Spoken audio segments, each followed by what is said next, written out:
Welcome to The Focused View, the podcast for eye care professionals across Australia. Brought to you by Opticare.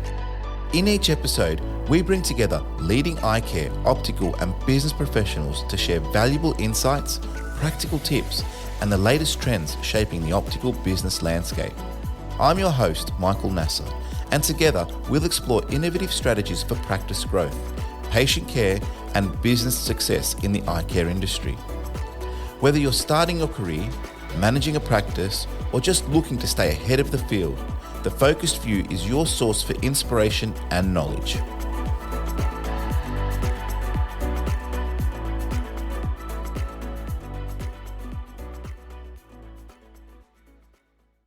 Welcome to The Focused View, where we explore the challenges and landscapes of modern optometry practice management, with the aim of bringing to light the strategies, stories, and innovations that propel successful practices forward. Today marks the beginning of an exciting journey we're embarking on together, one that aims to enhance practices within the optometry industry, the Elevate Your Practice series. This series will be a deep dive into a wide array of aspects that forge a thriving optometry practice, from establishing a unique point of difference to navigating the intricacies of business operations, team dynamics, and patient experience. The Elevate Your Practice series will be your guide to mastering the elements that spell success in the competitive landscape of eye care. This series is designed to help arm you with the knowledge, tools, and insights needed to elevate your practice from the ground up. Each episode will focus on a different critical theme, ensuring a holistic approach to practice enhancement and growth. This isn't about the occasional insight. It's a commitment to continuous improvement and innovation. That's why for this entire series, I'll be joined by Joanne Scott-Dostine, Opticare's commercial manager. With over 30 years' experience in the optical industry, Joanne's expertise spans retail management, wholesale management, business coaching for both corporate and independent optometry, and has a passion for strategic growth and fostering exceptional team culture, among other things. Together, we'll explore the essential elements that make a practice not just survive, but thrive in today's competitive landscape. As we set the stage for this series, our commitment is to guide you through the essential facets of practice management. For each episode, Joanne and I will aim to deliver insights and strategies that resonate with the real-world challenges and opportunities that you face. Together, we'll explore the breadth of topics that shape a successful practice. In today's episode, our first in the series, we're tackling a fundamental question that all practices should be able to answer, from the owner, manager to the reception staff. That question being, what is your point of difference? Understanding what sets your practice apart is not just about standing out. It's about creating value that resonates deeply with your patients and defines your path to success. Joanne and I will explore how identifying and leveraging your unique strengths can transform your practice. Whether you're a seasoned practitioner or just starting out, pinpointing and articulating your unique attributes is crucial in carving out your niche in the eye care market. Let's dive into how you can identify your point of difference and why it matters now more than ever. Welcome to the show today, Jo. Thank you. Happy to be here. So let's get started. And generally, I think the best way to get started is to let people know a little bit about yourself in your own words. So if you can explain to us, the Joanne story and how you got to where you are today. Okay. I can do the long version or the short version. So in general, if we're talking about who I am and my work career, so I've been in optics for about 35 years, so it's quite a long time. I did start off as a receptionist, decided I didn't want to go to uni. I was supposed to go to uni, put it off for a year, decided I liked optics better.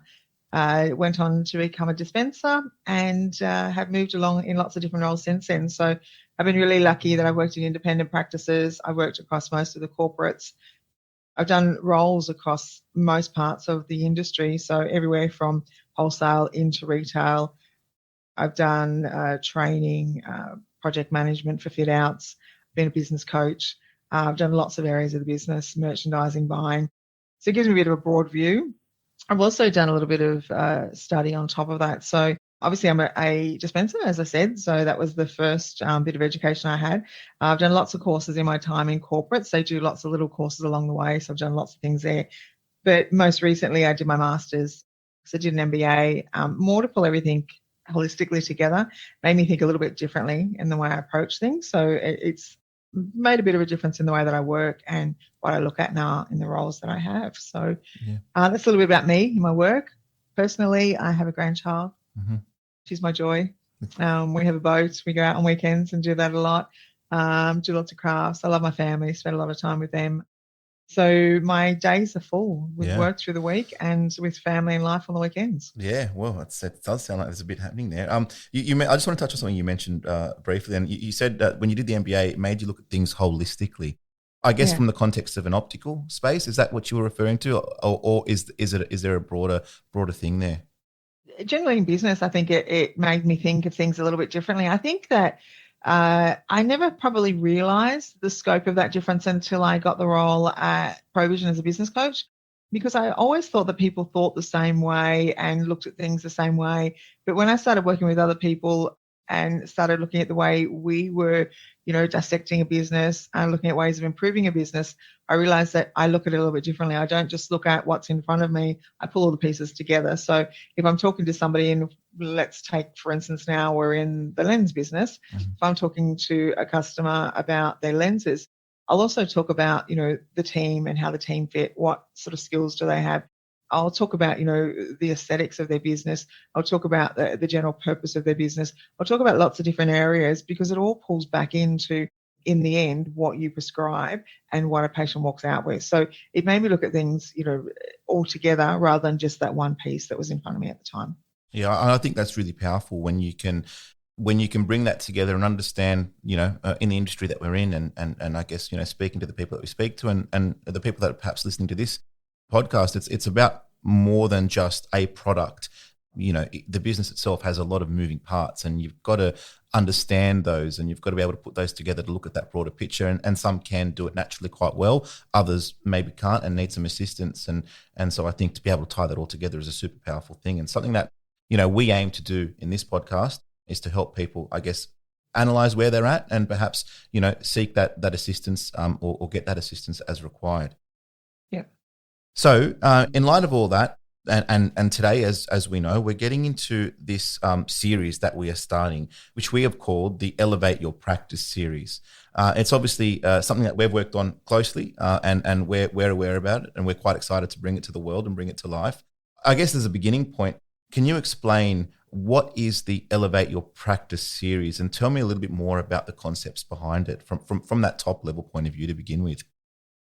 I think when we started talking about it, we were talking about having lots of different guests on the podcast, which you've been doing, but also looking at, what are other ways that we can interact and share information with other people out there. So practice owners, might be optometrists, dispensers. And one of the ways is tips and information about building a business. I think when I was coaching, it's one of the reasons I had a job. It's one of the things I even get asked now, even the short time I've been at Opticare, that when you're out in a practice, people want to know, how do I elevate my business? How do I grow my business? How do I get more dollars in the door? How do I actually be more successful? And then we started to look at, the different areas that we could focus on, the questions we were getting asked, and realize it's a massive area. There's so much information. There's so many ideas and questions and thoughts that we could cover. So we came up with this series, and we're going to share some information that way.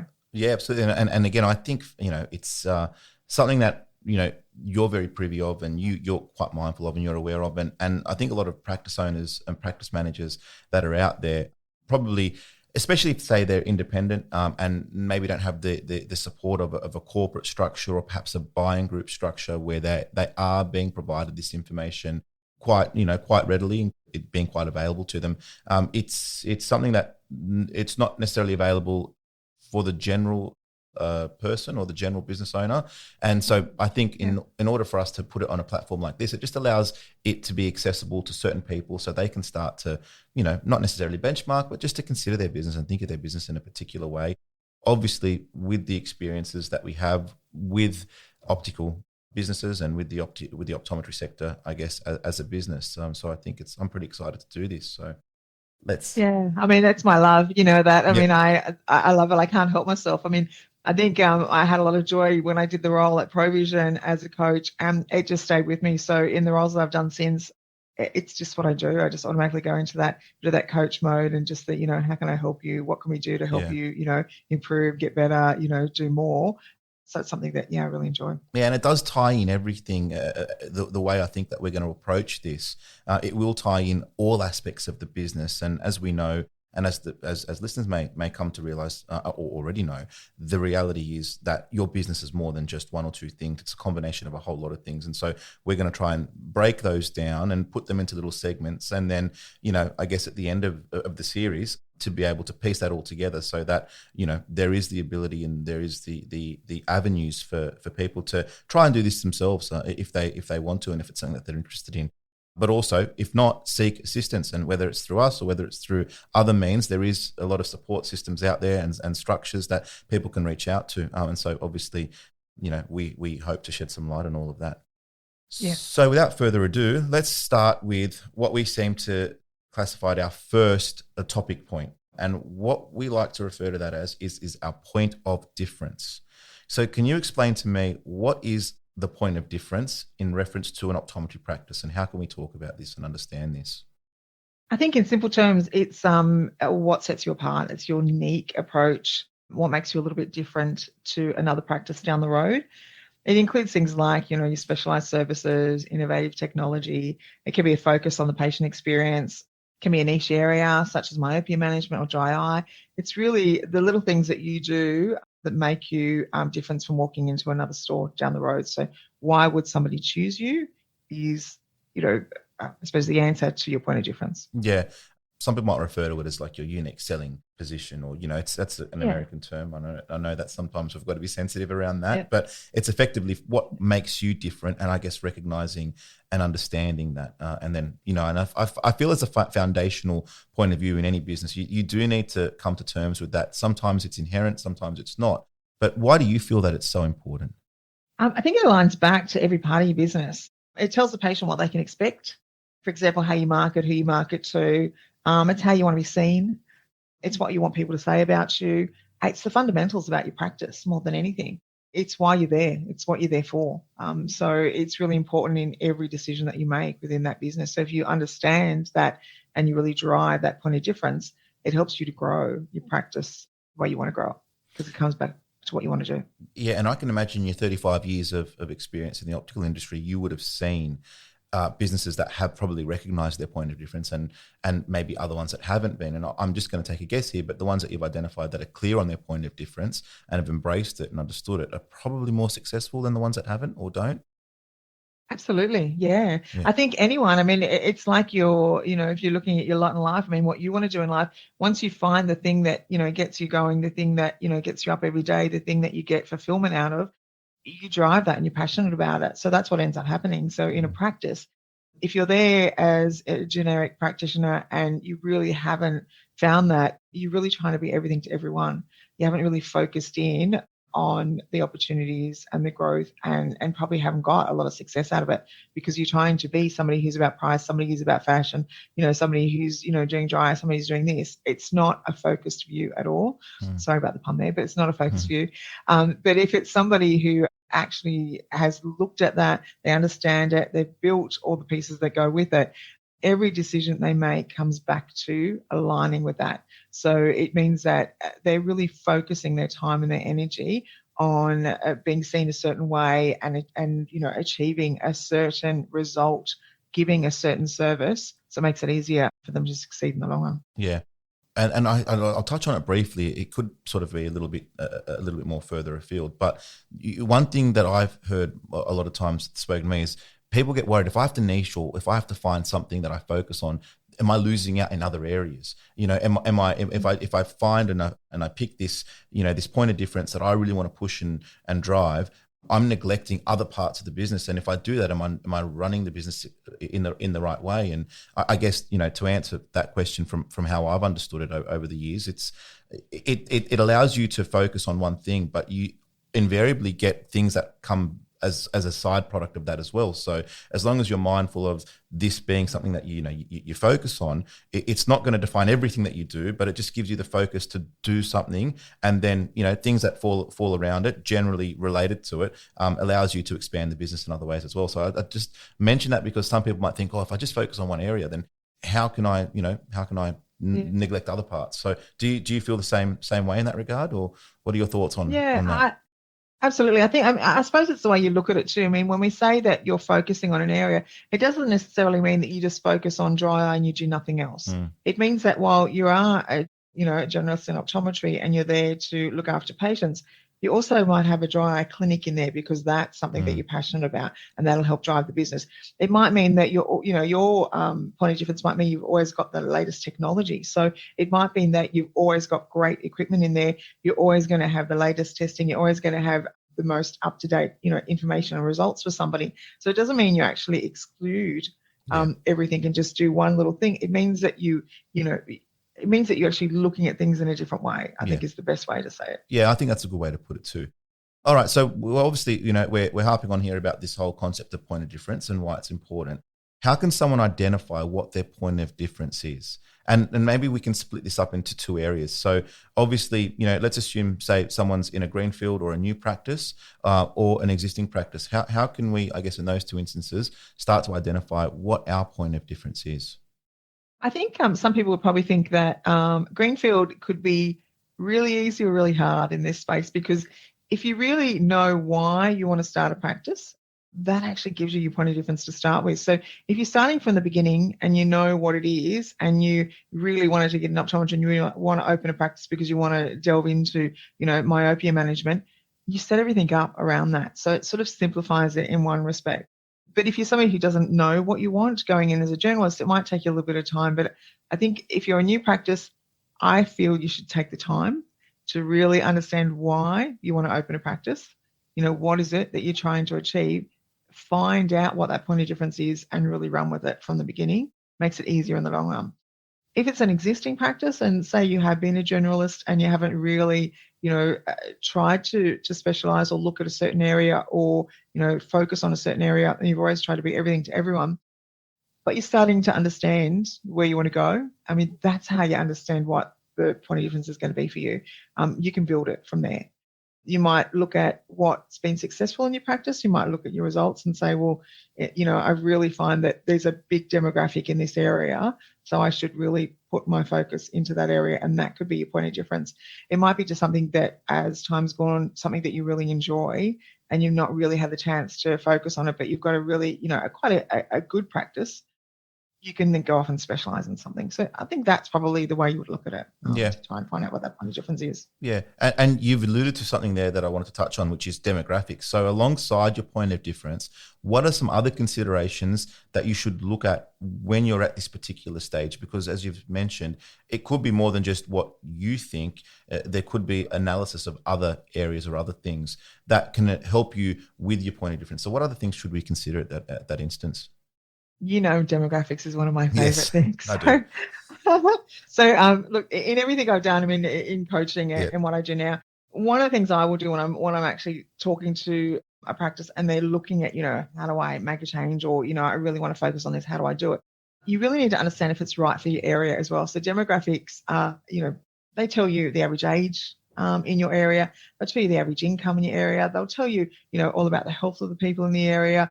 They tell you the professions of the people in your area. So that actually can help you find a point of difference as well. Because let's say you're in an area where, I was looking at something for a practice that we're working with at the moment last night. And what was really interesting, the average income weekly was double the national average. And they had something like 40% professionals as the occupation listed in that area, when the average is only around, like 20% or something nationally. But, their focus was a little bit more, off the side on, packages and general optometry, where that would show me that they really have an opportunity in, like anti-fatigue, extended focus, really specializing on ergonomics of an office, helping people in a different way that they might have thought of, before. So I think if you really look at your demographics and really understand them, and then have a look at your, KPIs, another dirty word for a lot of people, but they really do show you how your business is running. But if you compare it, you can see what you're doing now, but what your opportunity is, and then work out what point of difference do I have or can I create that will actually help me achieve what I'm seeing out there in the demographics of the local area. Yeah, and I think it's critical to ensure that your point of difference does factor in the reality of the situation that you're in, because that's what an understanding of your demographics allows you to do. It's like, well, this is what I'm thinking, this is what I want to be focused on. What does my audience say? Because effectively any successful business is catering to its audience. And, your audience is your demographics. And we are, local businesses first and foremost. And you tend to find that, with any optometry practice, the majority, I don't know what the percentage would be, but it'd be 70-80% as a guess, would probably come from a 5 to 10 kilometer radius of the store. So to understand that particular, that particular area will allow you to then tie in with your point of difference and allow you to be critical in a particular way. So I think that's a really important thing. And if you're a generalist, if you're a generalist, that's what you'll be. So your first catchment, that major catchment, not your secondary, is where you're pulling from, and that decides what you're doing now. But if you become somebody who has a point of difference and is really specializing something, you're a really good myopia management practice, for instance, you can draw from hundreds of kilometers away. If there's nobody else around you, people will travel if they hear about you. So your catchment can change a little bit, but generally you're right. The first point is to look at the people around you, because they're the easiest to engage and, to bring into the store to start with. Yeah, and that other 20% may come from, because if they're like, I've heard of, practices that are very fashion orientated and have a really unique sort of, collection of frames, and, people come from all over the world sometimes to some of these stores because of the uniqueness of, their frame offering. So, and obviously they've identified that as their point of difference. And so, and again, I guess that's probably a good segue into the next question, which is, can you provide me some examples of a store that has identified a point of difference and how it's played out? Like, how does this look like, I guess, in reality? Once you work out what you want to do, so the example I probably would give you is something to do with, I work with a practice that was looking at children's vision. They were known for it. They dabbled in it, but they were, getting a lot more customers, and they really wanted to focus in on it. So look, we looked at a few things. I mean, vision mission is really important, really understanding why you're there and what you want to achieve. So where are you situated now, and why are you doing what you're doing? But also, what do you want to be seen as, and what are you looking to achieve in the future? That's an important starting point. But then looking at things like, building a plan around, do the optoms align with that? Do you have optoms that actually understand kids' vision? Are you doing continued training with them? Are they looking at all scopes across that? Are the team aligned, not just in their skills, but in their personalities and their ability to deal with children? Because the front-facing people, it's really important. Little things like when a kid comes in, getting down on your knees and being at their level is really important. So understanding what the needs are around kids. So it's about skills and behaviours.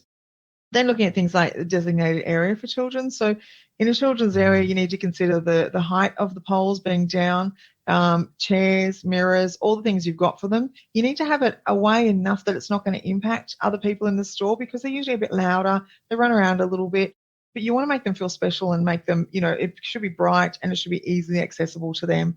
Thinking about the parents, I mean, generally parents are time poor, so they want something that's simple. So we put together a package for them. We actually put all of the price points in all the kids' areas into 4 price points.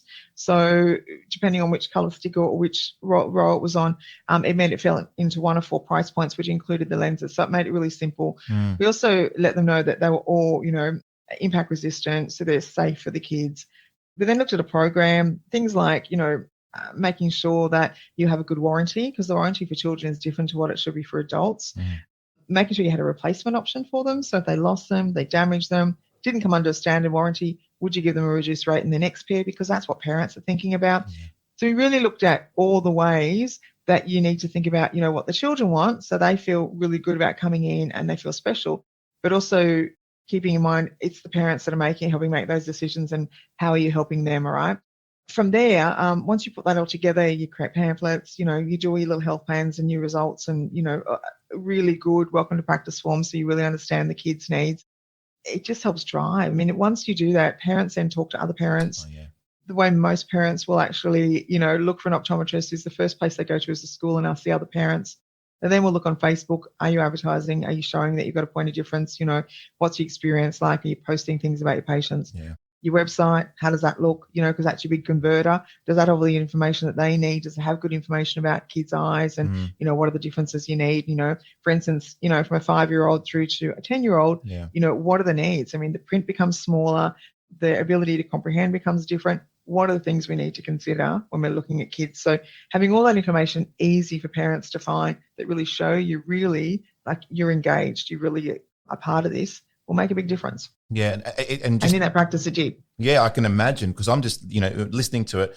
I can imagine that, this practice, if you create a practice that is, say, not necessarily totally focused, but has a large focus on that point of difference that you've identified there with this particular store, you can see how you can gain a lot more penetration within that particular market by being so specific and offering that particular solution, tailored to that particular problem, which you've identified as your point of difference. And, you've touched on some other things, when it comes to marketing and the way that you aesthetically, arrange the shop and the products. And we can start to see how it ties into a whole heap of other areas that is the effect purpose of this particular series where, and today we're speaking about point of difference.